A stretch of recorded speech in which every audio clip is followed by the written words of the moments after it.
माफ़ी चाहूँगा यार, बड़ा लेट हो रहा है मेरे को अभी वीडियोज़ बनाने में थोड़ा-सा, लेकिन इंडियन समर में अभी भी पढ़ रहा हूँ, लेकिन थोड़ा-सा टाइम लगेगा मेरे को। अभी मैंने बहुत इंटरेस्टिंग बात सुनी चैप्टर 9 में, एटली जो कि प्राइम मिनिस्टर थे फॉर यूनाइटेड किंगडम, उन्होंने माउंटबैटन्स को एक तो थोड़ा-सा पुश करके ज़बरदस्ती से इंडिया भेजा कि यार वहाँ के वॉइसरॉय बनो, और the main motive for United kingdom was कि वहाँ से अपना काम हटाओ, वहाँ से अपना बोरिया बिस्तर लेके वापस आ जाओ, लेकिन इंडिया को कॉमनवेल्थ में रखने की कोशिश करो।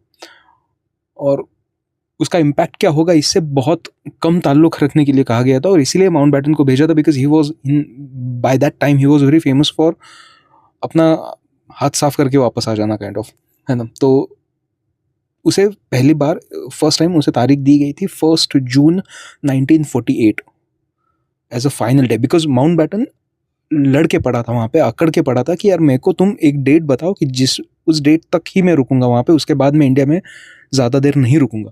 तो उसे बोला गया था कि यार भाई साहब आप 1 जून 1948 तक रुकिएगा, और वो भी उस वक्त टू नेशन थ्योरी बहुत आगे बढ़ चुकी थी, सबको लग रहा था कि पार्टीशन होकर रहेगा। तो उन्होंने बोला था कि अगर तुम सितंबर या अक्टूबर फॉर श्योर, अक्टूबर तक अगर कोई डिसीजन नहीं ले पाए, अक्टूबर 1947 तक, तो फिर तुम टू नेशन थ्योरी को सपोर्ट करके उस देश के टुकड़े करके आ जाना, लेकिन तुम्हारे लिए लास्ट डेट इज 1 जून 1948। और भाई साहब यहाँ पर आने के बाद कुछ वक्त में ही बता देते हैं कि 15 अगस्त 1947 will be the independence date. और जैसा मैंने बाकी के रील्स में बोला था, उसके बाद बाउंड्रीज और बॉर्डर्स डिक्लेयर हुई। तो ये इंडियन समर में बता गया है।